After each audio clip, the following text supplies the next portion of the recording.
Joe Biden won the election decisively, with more votes than have ever been cast in American history.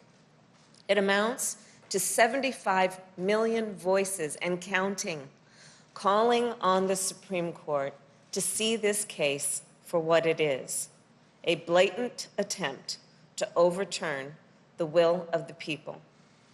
And the president-elect and I cannot let that happen.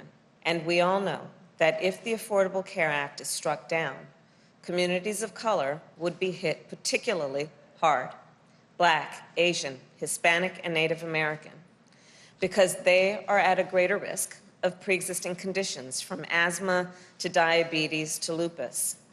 And they are also 3 times as likely to contract COVID-19 and twice as likely to die as others. This case represents the latest attempt by the far-right ideologues to do what they've been repeatedly failed to do for a long time.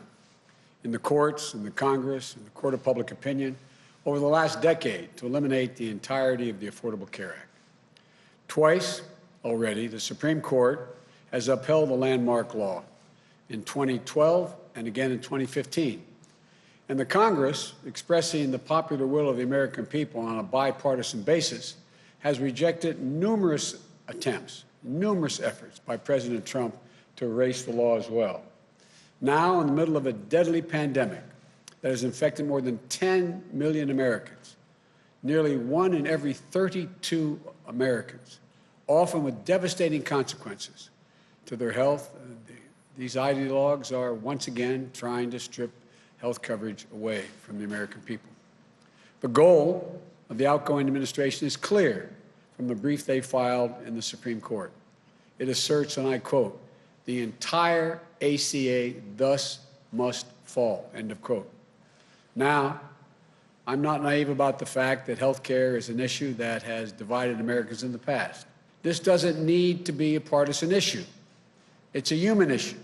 It affects every single American family.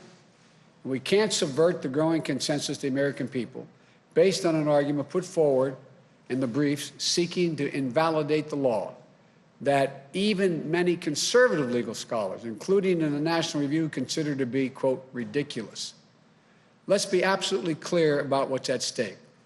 The consequences of the Trump administration's argument are not academic or an abstraction.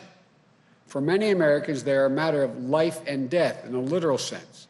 This argument will determine whether health care coverage of more than 20 million Americans who acquired it under the Affordable Care Act will be ripped away in the middle of the nation's worst pandemic in a century.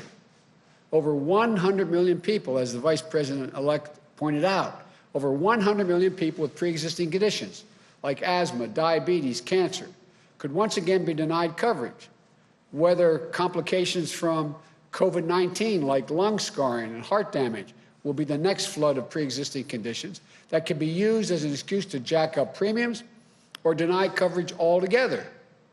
For millions of survivors who have struggled, won, and fought the coronavirus, fought against the loss of their life. Now, I'm not naive about the fact that health care is an issue that has divided Americans in the past.